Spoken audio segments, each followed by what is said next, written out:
Vamos falar de guerra de facção, Rio de Janeiro, porque aqui, meu irmão, não é pra amador, né? E aqui tem, criminoso de todos os níveis, né? E, cara, eu tenho feito essa indagação, tenho refletido sobre isso. Na minha visão, de repente, dentro da minha bolha, eu estava experimentando o Rio de Janeiro com pouca emoção. O Rio de Janeiro estava com pouca emoção. Até noticiário, tu vê, Salvador, Bahia, tomando repercussão em jornal nacional, por conta da criminalidade lá, guerra de facção. E o Rio de Janeiro não tinha tanto. O Rio de Janeiro estava com os problemas do Rio de Janeiro, mas assim não estava tanto. De repente começa a guerra de milícia e Comando Vermelho. E ela aprofunda com a morte dos médicos. E aí ganha uma repercussão absurda. Inclusive, por uma coincidência ou não, né? Aí vai ter gente que entende dos dois lados. Um dos médicos é irmão de uma deputada do PSOL. Cara, depois dessa morte, o Rio de Janeiro voltou ao que ele é e sempre foi, só que estava no noticiário, né? Que estava tendo guerra de facção, que não é seguro. Como é que 3 médicos que estão num congresso no Rio de Janeiro, na orla da Barra da Tijuca, na frente de um hotel importante, caro e tal, são assassinados assim? Depois teve outro miliciano morto também, agora no Recreio, na mesma né? dinâmica. Na mesma dinâmica. E aí o Rio de Janeiro voltou para o noticiário, Abelha, Zinho, Tandera, e o governador dando entrevista e tal. Meu irmão, essa guerra de facção aí, ela é provocada por qual motivo na tua leitura? E como que acaba com ela? Por favor. Cara, eu acho o seguinte, essas guerras, o grande problema do Rio de Janeiro sempre foram essas disputas de território. Só que o problema hoje é que, na verdade, a gente tem tido diversas alianças e a milícia, ela se rompeu em vários grupos, né? A milícia, diferente do que algumas pessoas possam pensar, ela não é uniforme.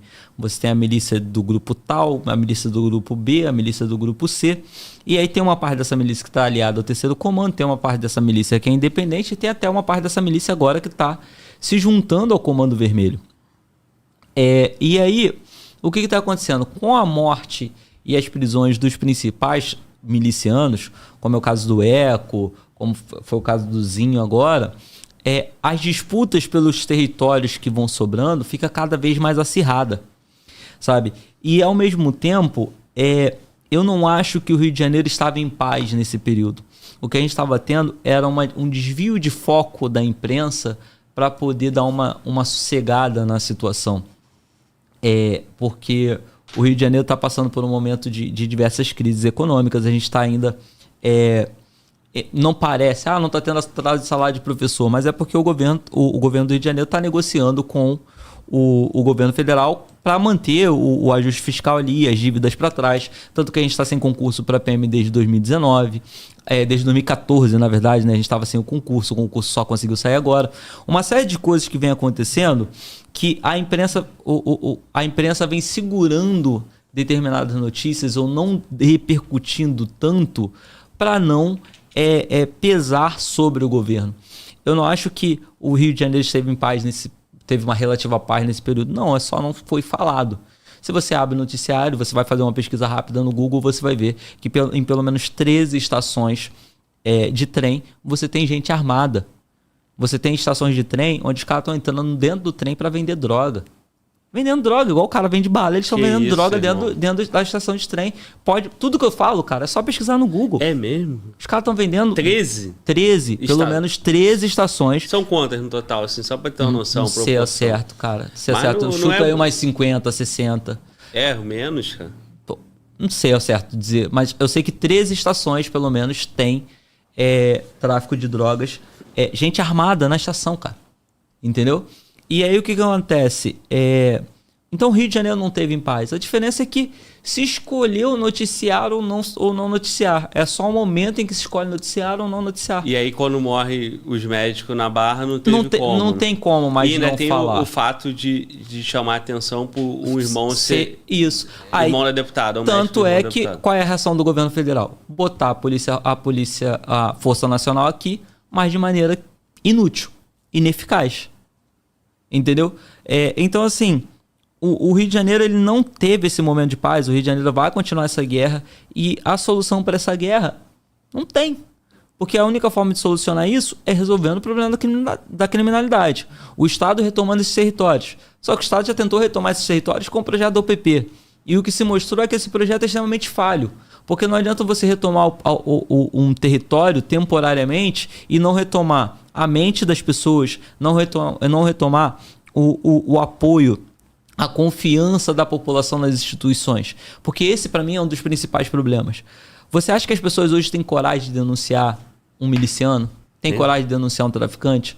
Não, porque as pessoas acham que ao fazer isso elas podem ser descobertas e sofrer a consequência. Mas só sempre lembrando, e eu procuro ressaltar isso sempre, o Disque Denúncia é um caminho seguro, porque eles garantem o seu anonimato e as suas denúncias não vão diretamente para o batalhão.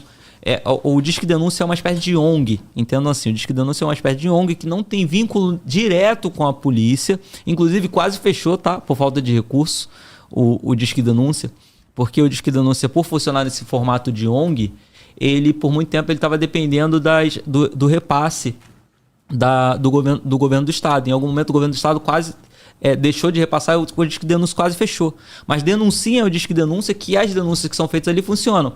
Inclusive, sobre o Jogo do Bicho, semana passada teve uma operação feita na rua Álvaro Alvim, que é do lado da Câmara Municipal do Rio, contra um bingo de luxo ali, um cassino de luxo ali na região, que se originou pelo Disque Denúncia. Me chama a atenção é que a denúncia é feita pelo Disque Denúncia, o batalhão recebe a notícia e vai lá fazer a operação.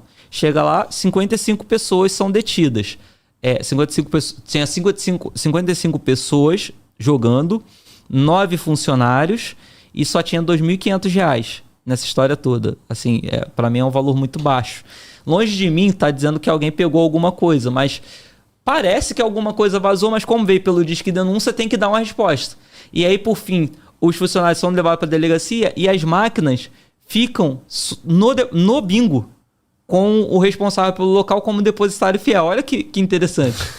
O cara... Mano, tudo que eu tô dizendo é público, é notícia. Eu não tô lendo para vocês um ROA, não. Imagina o seguinte cenário. Você liga, o Disque Denúncia recebeu a denúncia, aí informa o batalhão. O batalhão vai lá fazer essa operação. Chega lá, tem 55 pessoas apostando. Essas 55 pessoas só gastaram R$ 2.500. R$ 50 por pessoa num bingo de luxo, porque a notícia vem, bingo de luxo, no centro do Rio de Janeiro, ao lado da Câmara Municipal, a uns 300 metros do QG da PM, porque Álvaro Alvim é ali na Cinelândia. Sim. Aí chega lá, só tem R$ 2.500 nas máquinas, com 55 pessoas jogando, 9 funcionários, todo mundo levado para a delegacia e as máquinas não são apreendidas, elas ficam sob a responsabilidade do dono do estabelecimento. Cara, se você acredita que o Disque Denúncia é confiável, o resultado não é tanto, né? O resultado que vem após isso não é tanto. Isso, porque o que acontece? O Disque Denúncia manda a informação. A informação pode ter chegado 8 horas da manhã, que horas que foi feita essa operação? Entendeu? O que eu digo que é seguro e que vai ter uma resposta é porque o Disque Denúncia realmente não vai pegar os seus dados, ele não vai registrar o seu nome, não vai registrar o seu número, mas ele vai obrigatoriamente passar para o Ministério Público, para a delegacia da área e para o batalhão da área. E quando a coisa vai pelo Ministério Público, a polícia se vê obrigada a agir. Agora, para dar um toque antes, tô chegando aí, mete o pé com o que der, entendeu? Ou como eu falei já do Jogo do Bicho que eles faziam na Ilha do Governador, que pagavam 200, 250 para alguém se apresentar como responsável pelo local. Então, assim, Disque Denúncia é confiável ainda, é seguro. Cara, então, aí você quer dizer que as pessoas não sentem a vontade de denunciar, porque tem medo, né? Tem medo do denunciado, né? E não confia no resultado que isso vai vir, né? No que o Estado vai fazer, a polícia e tal. Isso aí não é o que mantém as facções e a organização criminosa muito à vontade também? Porque, assim, por um lado, a população se acostuma e não passa as informações. Por um outro, o Estado também não está nem aí, né? Ou quando ele vai, ele se aproveita. Ou ele pega uma parte, ou ele negocia, ou quando ele faz a operação real, né? Tudo isso perto da imensidão de possibilidade de crime, não é nada. Cara, assim, é um mix, é como eu tô te falando, não tem uma solução baseada só em polícia, ou baseado só em denúncia, ou baseado só na justiça, ou baseado só em lei. Porque a lei tá aí, a lei já proíbe o crime. Só que você precisa que a polícia consiga trabalhar, você precisa que a polícia consiga agir. Teve um superchat aqui, Miquel. Voltem a falar do carro da linguiça. Meu primo pediu. Ele ficou interessado, irmão, lá no carro da linguiça de São Gonçalo. Cara, o carro da linguiça, teve uma época em São Gonçalo que a gente tinha um grupo de extermínio atuando lá. E aí esse grupo ficou conhecido pelo carro da linguiça por conta disso. Tinha um camarada que vendia linguiça na região e compraram um carro muito idêntico, das mesmas cores e tal. E aí acabava que, quando o carro da linguiça estava passando, pensava que era o carro do grupo de extermínio. Aí o carro do grupo de extermínio também começou a se chamar carro da linguiça. E aí atribuiu-se a gerência, a administração desse carro ao capitão Nelson, que hoje é prefeito da cidade. Mas isso é lenda, nada provado. O capitão Nelson nunca foi preso por conta disso, nada provado. Mas ficou essa lenda. E aí por isso fizeram aquele meme que eu até pedi pro Mano Walter mostrar. Tava lá no São Gonçalo da Depressão. E foi um carro que depois acabou sendo... O carro original foi tirado, né? Que era um carro antigo. Salvo engano, era uma veraneio azul. Eu não me recordo muito bem qual era o modelo do carro. Até porque, na verdade, quando era o mesmo carro, eu devia ser moleque, devia ter 10 anos de idade. Mas quando eu era mais velho, até já narrei a situação aqui, eu com 17, 18 anos, um carro desse grupo de extermínio parou na esquina da minha casa. Eu tava conversando e simplesmente, cara, literalmente, eles abaixaram o vidro e com uma prancheta eles folheavam e olhavam pra minha cara. Olhava pra folha, olhava pra minha cara e se eles tivessem achado que eu era alguém daquela lista ali, eu não estaria aqui hoje para contar essa história.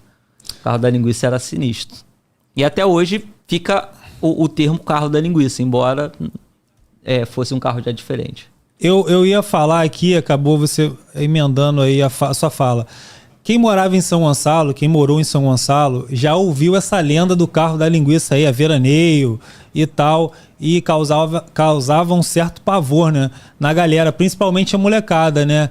E, enfim, se hoje em dia acontecesse ainda, né, se rolasse, eu acho que São Gonçalo não estaria do jeito que está. Não, né? De forma alguma. Tanto que nesse exato local onde eu passei por essa experiência de os caras ficarem folheando a prancheta e verem se eu estava naquela lista, é um local que hoje está dominado pelo tráfico, justamente porque houve essa tranquilidade para os meninos poderem trabalhar. Mas quem mora em São Gonçalo conheceu a lenda do carro da linguiça. Pois é, irmão.